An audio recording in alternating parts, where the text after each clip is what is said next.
Good morning. I'm MJ from Lioness Publications, and this morning we're going to cover a figure on the far left. We've been covering figures on the far right, and I realized I haven't really touched on anyone on the far left. So I wanted to cover someone there just to sort of add a little bit more detail to the picture. So who we're going to be looking at is AOC. That's Alexandria Ocasio-Cortez. The reason I picked her is that I was seeing a few interviews with her over the past few days since Charlie Kirk's killing. And I thought she's just such a forceful personality that I think people might want to sort of get a little bit better idea of who she is. So we're going to take a look at just briefly her natal chart, just a few items there that I think are sort of help to understand her personality and her character a little bit better. And then we're going to look at the transits. And in with the transits, I'm going to have solar arc or progressions if they're occurring. There's not so much going on this time. What happens is to the end of this year, it's not as busy. But next year seems like it's going to be much busier for her. So let's start off with her natal chart. And what we're going to see here is that she's got a Saturn-Neptune conjunction. And this, for a politician, is pretty important. It means that with the Neptune, she can put out a vision of what she sees. And importantly, since it's conjunct with Saturn, it has to be practical. It has to be pragmatic. It has to be workable. And this is a case where it can be something that is made into concrete. So the Saturn with Neptune really doesn't let you get too far away in fantasy land. Versus the Neptune with Saturn, Neptune needs to plan more efficiently. So it tends to be more based in reality. So it's a good combination. And it's in Capricorn, which indicates that, in effect, it's a conservative type of sign. So typically, it's going to be very grounded. So I'm sure some people are saying, that doesn't sound like her. Well, yeah. And the reason it doesn't sound like her, because we have Jupiter opposing that.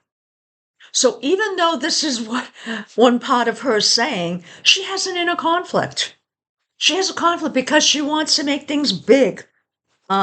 She wants to expand. She has the optimism to say, oh, I want this bigger and better. But in some cases, that's not going to happen well. So here we see the contradiction in her chart. But it's important to realize that she does have both of these. So she's got Saturn, Neptune on one end and Jupiter on the other. So she could be called to make very visionary type actions, even though they might be a little bit too expansive. Now, what else we have is the Mars conjunct Sun. She's a fighter. Whenever anyone has a Mars conjunct Sun, they will fight. They don't back down. They can be competitive. They can be decisive. They can be slightly aggressive. They also have a lot of self-assurance because that Mars, they're prone to action. So they're not going to be people that just sort of sit around. They want to get down to business and get it done. She also has Mars squaring Jupiter. And in this case, it tends to be more bold type ideas, the Jupiter, but sometimes they may not be acted on correctly. So she tends to, and since this is Mars squaring, it's an ideological type of warrior.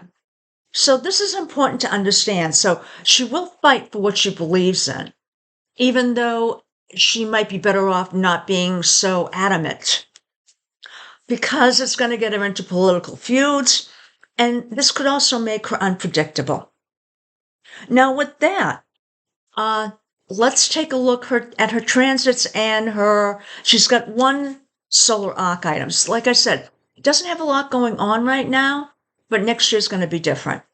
So the first thing we have is Jupiter is squaring Sun. And this is happening right around 9:15, so it's coming up. And it's already spreading its influence.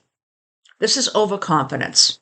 So you've got Jupiter on what? Her identity. Jupiter expands, overconfidence, gaseous, but it also causes moral challenges within herself. Her public image is going to be strained. So, especially with Charlie Kirk, everyone is being called to account. If they're saying anything like, well, look at everything he said, people are just too ready to fight on the internet. Now, the next thing we have is coming up on 12/25/25, which is really nice. It's from the solar arc. And this is Neptune trining Mars. Neptune, vision, trining. It's a good angle. Mars action. So this is leadership. It's the vision to act. And again, this is really a big action piece. She's going to feel like she has a higher purpose here. So it's going to be interesting to see where she is in December, how she brings this to bear, and whether it's something that can work well. Now, coming up in January 6th, I went just a little bit further because I thought this was an interesting angle. She's also got Pluto trine Mercury. Pluto, control, Mercury, voice, speech. She's going to have a laser focus. This is the Pluto. Just bears down, control. A lot of good insight into how she needs to communicate, into how she needs to move people.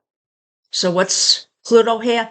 Maybe being able to manipulate via what? Her speeches, what she talks about. One thing about this too is with Pluto, sometimes silence can be effective too. So it's not necessarily that you have to talk all the time. Sometimes you can be silenced. When she does her messaging, I think it's going to start hitting the right notes. Now, we'll probably come back and do her next year because, as I said, she's got some interesting configurations coming up that I think people will be interested in knowing about. And with that, thank you for listening. And when you have time, pop out to my website and take a look at the services that I offer. Have a good one.